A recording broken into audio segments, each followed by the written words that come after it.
হৰে কৃষ্ণ মন্দিৰলৈকে যাম। IIT আমিন গাঁও অৱস্থিত।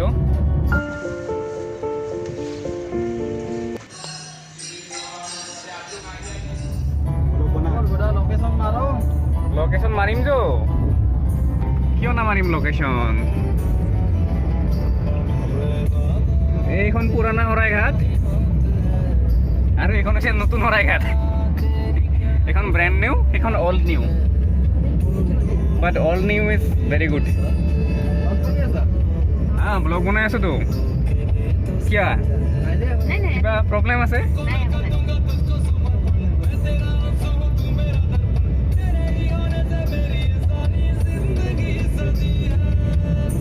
আজি প্ৰথম দৰ্শনৰ কাৰণে গৈ আছোঁ।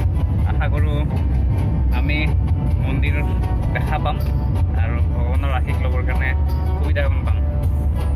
মোৰ লগত আছে আমাৰ DC আৰু ড্ৰাইভ কৰি আছে দিদি দিগন্ত দাস। ধুনীয়াকৈ চলাইছি, তামাম স্কিল ড্ৰাইভিঙৰ। ভাল লাগিছে তাৰ ড্ৰাইভিং স্কিল আজি।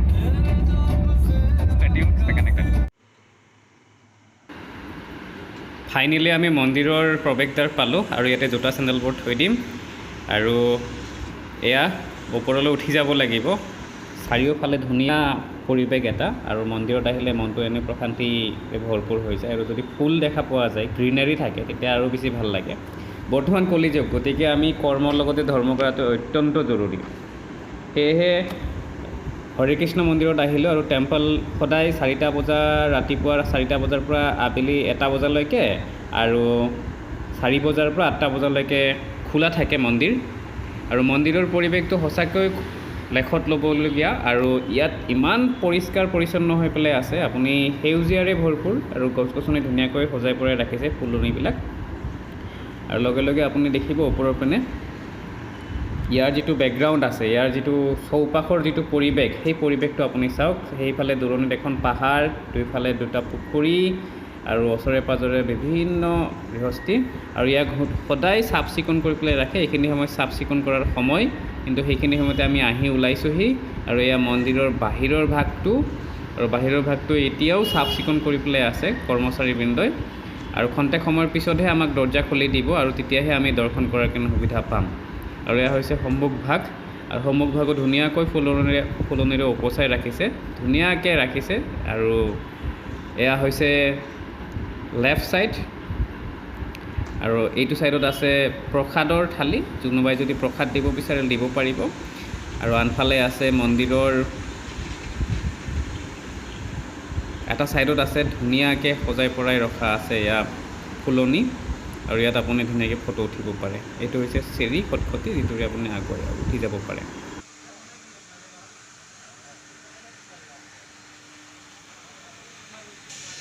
কেইদিনমান পিছত দীপাৱলী উৎসৱ হ'ব, কাৰ্তিক উৎসৱ চলি আছে।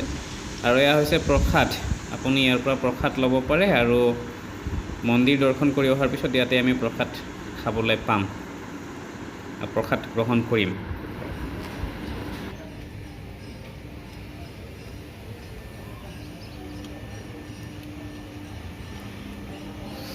হৰে কৃষ্ণ। এয়া আমি হৰে কৃষ্ণ মন্দিৰৰ আগবাঢ়িছোঁ। আমাৰ লগত আছে দিলীপ চৌধুৰী, দিগন্ত দাস, তাৰ লগত মই।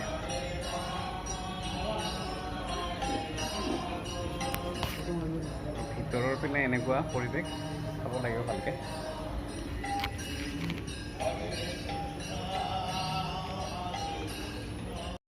ফটা দি দিলে মন্দিৰত অহাৰ চশমাটো খুলি যায়।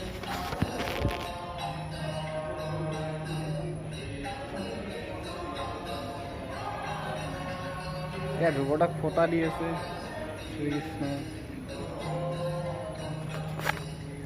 ফটা লোৱা হৈ গ'ল। এইবাৰ আমি আহিছোঁ কিতাপৰ ছেগমেণ্টলৈকে। আৰু কিতাপৰ ভিতৰত মোৰ চবতকৈ ভাল লগা কিতাপেই হৈছে এইখন শ্ৰীমদ ভাগৱত গীতা যথাৰূপ। আৰু এইখন পঢ়াৰ মজাই বেলেগ।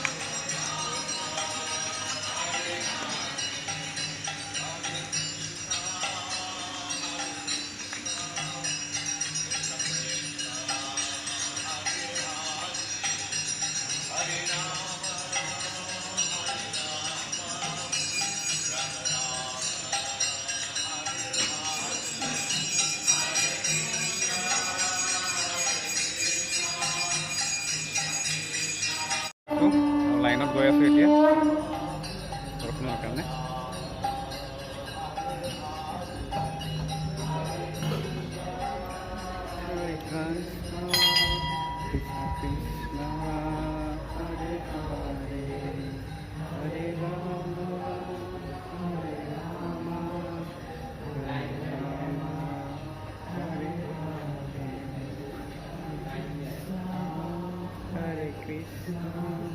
Krishna Krishna Hare Hare